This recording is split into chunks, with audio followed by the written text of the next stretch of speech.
হাসিনার চেয়ারেই বসতে যাচ্ছেন তারেক। অর্থাৎ শেখ হাসিনা যেই পজিশনে ছিলেন, তারেক রহমান সেই পজিশনে হয়তোবা যাচ্ছেন। ব্যাপারটা অনেকভাবে ব্যাখ্যা করা যায়। আজ তারেক রহমান সাংবাদিকদের সাথে মতবিনিময় বা প্রশ্নোত্তর পর্বে, পরিচয় পর্বেও বলতে পারেন, তিনি চেয়ারম্যান হয়েছেন। এখন আর চেয়ারপারসন বলা হবে না, মানে চেয়ারপারসনকে ছুঁড়ে মেরেছেন তারা।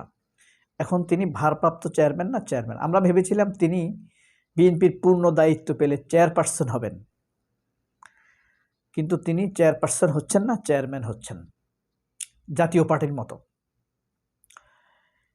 ঠিক শেখ হাসিনার সময় যেভাবে সাংবাদিকরা এসেছে, প্রশংসা করেছে, সেইভাবেই তারেক রহমান প্রশংসিত হয়েছেন। তবে প্রশংসা করতেই হয় এখন, কারণ এতদিন পরে এসেছেন, একটু প্রশংসা না করলে কিভাবে হয়। তবে আপনি যদি আরেক দিক দিয়ে ব্যাখ্যা করেন, সেটি হলো, দেখেন, শেখ হাসিনা যাদেরকে দিয়ে ক্ষমতায় ছিলেন, সেই ব্যবসায়ীরা তারেক রহমানের সাথে এসে পীড়িতের ঘাঁটি গেড়ে গিয়েছে। প্রথমত আমি তোমাকে চাই, দ্বিতীয়ত আমি তোমাকে চাই। সুমন চট্টোপাধ্যায়ের এই গান গেয়ে চ্যানেল 24-এর মালিক একে আজাদ তারেক রহমানের সাথে দেখা করে অভিনন্দিত হয়েছেন, অভিনন্দন করেছেন। এখন সাংবাদিকদের সাথে মত বিনিময় সভায়ও আমরা দেখছি যে সেই প্রথম আলোর যারা খালেদা জিয়াকে জঙ্গি নেত্রী বলতো, সরাসরি জঙ্গি নেত্রী, অগ্নি নেত্রী, সেই মাহফুজা নামদের সাথে, দেখেন, হাসিনা যে যাদেরকে দিয়েই ক্ষমতায় টিকেছিল, ক্ষমতা চালিয়ে গিয়েছে, তাদেরকেই এক একটি ডানা বানিয়েছেন তারেক রহমান। তার এক ডানা হইল, ধরেন, এই হাসিনার ব্যবসায়ীরা, আরেক ডানা হলো তার এই সাংবাদিকরা, আরেকটি থাবা বলতে পারি আমি, এই থাবা হলো পুলিশ, আর অপচিন্তা হলো আমলা, সব তার উপরে ভর করেছে।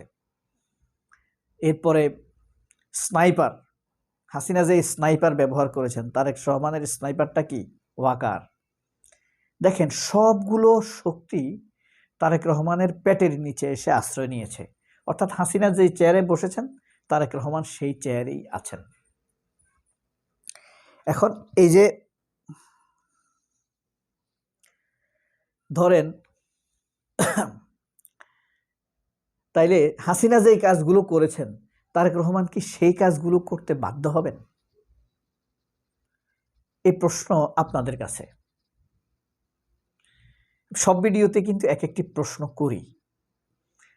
আমি মনে করি, আমি যাদের সাথে আলাপ করি, আমার এটা ভিডিও না, জ্ঞান বিতরণ না, এটা হলো ডাইনিং টেবিলের, ড্রয়িং রুমের আলোচনা। আপনারা আমার সামনে আছেন, আমি আপনাদের সামনে আছি, আমরা আলোচনা করতেছি। আপনারা এখন আমার কথা শুনছেন, আপনারা যেটা কমেন্টস করবেন সেটা আমি শুনবো। এক সময় আপনাদের সাথে লাইভে যাব, তখন একদম স্ট্রেট ডিসকাশন হবে। তাই এই যে হাসিনার মেইন শক্তি ছিল কে? ভারত। ভারত যা বলতো, খুনি হাসিনা কি তার বাইরে যেতে পারতো না। তাহলে তারেক রহমান কি পারবেন? এটাও প্রশ্ন। হাসিনার আরেকটি শক্তি ছিল আর্মি, ডিজিএফআই। এখন তারেক রহমানের আরেকটি শক্তি আর্মি এবং ডিজিএফআই। এখানে আরেকটা ভয়ের ব্যাপার আছে। ধরেন, হাসিনা ভারতের শক্তি নিয়ে ডিজিএফআই এবং আর্মিকে কলুষিত করেছে, নিয়ন্ত্রণ করার চেষ্টা করেছে। কিন্তু এখন আর্মির চাইতে কি তারেক রহমান শক্তিশালী? না। আর্মির প্রতিশ্রুতি, আর্মি এখন কার কথা শুনতেছে? তারেক রহমানের কথা শুনতেছে না। তখন তো হাসিনা ভারতের কথা শুনতো, আর আর্মি হাসিনার কথা শুনতো। এখন সরাসরি আর্মির কথাও শুনতে হবে, ইন্ডিয়ার কথাও শুনতে হবে তারেক রহমানকে। তাহলে তারেক রহমান কি ভরসা করা যায়? আপনি কি ভরসা করতে পারবেন? তারেকের শক্তি কারা? সেই শক্তির বাইরে তো, উইংসের বাইরে তো তিনি পারবেন না। তারেক রহমানের এক পাখা ধরেন আর্মি, আরেক পাখা ধরেন পুলিশ, সাপোজ। এখন পাখা যদি বলে তারেক রহমান তো স্বাধীন না, পাখা উত্তরে যাবে না, পাখা দক্ষিণে যাবে।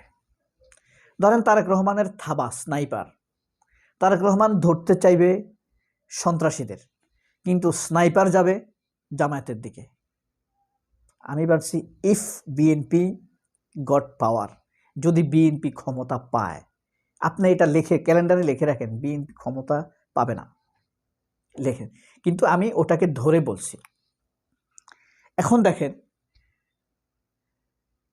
ভারতের কথার বাইরে যেতে পারবে না, ভারতের বিরুদ্ধে পদক্ষেপ নিতে পারবে না, অর্থাৎ সীমান্ত হত্যা নিয়ে তারেক রহমান কিচ্ছু করতে পারবে না, তা আমেরিকার সাথে সম্পর্ক করতে পারবে না, ইউরোপের সাথে সম্পর্ক করতে পারবে না, অর্থাৎ বাণিজ্য আগাবে না, সমরাস্ত্র কিনতে পারবে না, আর্মিকে শক্তিশালী করতে পারবে না, অর্থাৎ ভারতের বিরুদ্ধে আমরা কখনোই শক্তিশালী হতে পারবো না। তাহলে এই 24-এর বিপ্লবীদের উপরে তারেক রহমান আবারও কি হত্যার খড়গ চালাবে? জামায়াতের উপরে, শিবিরের উপরে আবার কি সেই হাসিনার মতো অত্যাচার চালাবে? কারণ হাসিনা যেই চেয়ারে বসেছেন, তারেক রহমান সেই কাঠামোর চেয়ারেই বসতে যাচ্ছেন। হাসিনার যে শক্তিগুলো হাসিনাকে এম্পাওয়ার্ড করেছে, কলুষিত বাংলাদেশ বিরোধী, দেশ বিরোধী, ভারত ধারার মিডিয়া, কলুষিত আর্মির নেতৃত্ব, সব আর্মি না, কলুষিত পুলিশ পুরাই কলুষিত, পুলিশের কনস্টেবল থেকে আইজি পর্যন্ত ঘুষ খায়, আইজিও ঘুষ খায়। বেনজিরকে আমরা দেখছি না, কয়েক হাজার কোটি টাকার মালিক, বাগান বাড়ি বাংলো। তাহলে হাসিনার উইংস বা শক্তি যেগুলো ছিল, তারেক রহমানের শক্তি সেগুলোই। হাসিনার যেদিকে উঠতেন তারেকও সেদিকেই উঠবে। হাসিনার যে আক্রোশ ছিল, তারেক রহমান ইচ্ছা থাকুক বা না থাকুক সেই আক্রোশেই চলতে হবে। Ziaur Rahman is not valid more in Bangladeshi politics by BNP. আমরা জিয়াউর রহমানকে স্মরণ করব। Begum Khaleda Zia, respected Begum Khaleda Zia is no more related in Bangladeshi politics, relevant in Bangladeshi politics, কিন্তু আমরা স্মরণ করব। বিএনপিতে কিন্তু আর খালেদা জিয়ার জায়গা নাই, আর জিয়াউর রহমানের জায়গা নাই। হাসিনা যেভাবে যে চোখে দেখত, বিএনপির লোকেরা সেই চোখেই দেখবে। তারেক রহমান নিজের চোখে দেখবে, কিন্তু কিচ্ছু করতে পারবে না। Never will repeat anything, never will react against India. তো এই কারণেই তাদের দিকে এক নম্বর বিএনপিকে তো তরুণরা ভোট দিবেই না। আল্লাহ হাফেজ, আসসালামু আলাইকুম।